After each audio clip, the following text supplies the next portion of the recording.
Hey everyone, today I'm going to show you how to use wire nuts to connect wires. So some tools that you're going to need are a utility knife, some wire cutters, and some lineman's pliers. Another optional thing would be electrical tape. All of this will be linked in the description below if you need it. So first what we want to do is we want to strip this wire. So using the utility knife, you will open it up and figure out whatever desired length you need. And run the blade down the middle. Once you have that cut, you can pull this plastic cover back and use your wire cutters to just cut off the plastic.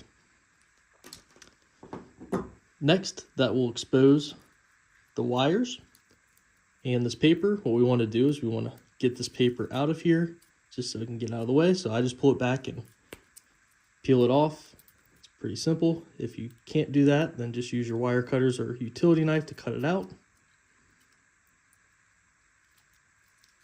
All right, now that the paper's out, it exposes the three wires. So what I do is I will pull them apart. The ground doesn't need anything done to it, so I push it back just to get it out of the way. Now you have your hot and your neutral. So we can take the wire strippers, or you can use wire cutters. Find the length that you need. What I do is I just run it back and forth. It should separate the cover from the copper, and then use it to slide down. On my wire cutters, they have a little stripping thing at the end. So once you're done with this one, you can go to the next. And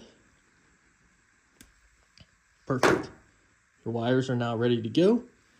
So I have another set right here so we can show you how to do the wire nuts. So on this pack of wire nuts, it'll tell you the gauge wires that it can hold. So you can use whichever one you need accordingly. So what you want to do is find the wires that go to each other. So white to white, black to black. And what you'll do is you can line them up like so. And use your Lineman pliers and twist them together.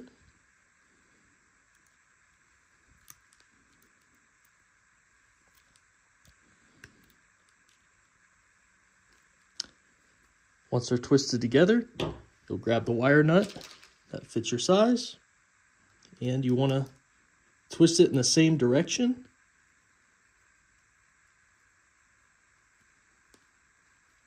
Until you meet some resistance. So in this example, I left the wires longer on purpose. This is where you would use the electrical tape, and you would start wrapping from down here all the way up to the top of the wire nut just to protect it. But ideally, if I take this wire nut off, if it is long, you can remove the wire nut and use your wire cutters to cut it down to the correct size. And then take the wire nut and twist it back on like so, and you see there is no copper showing, so there's no issues of it shorting out, and that's the ideal look. If you thought this video was useful, please leave a thumbs up. Thank you.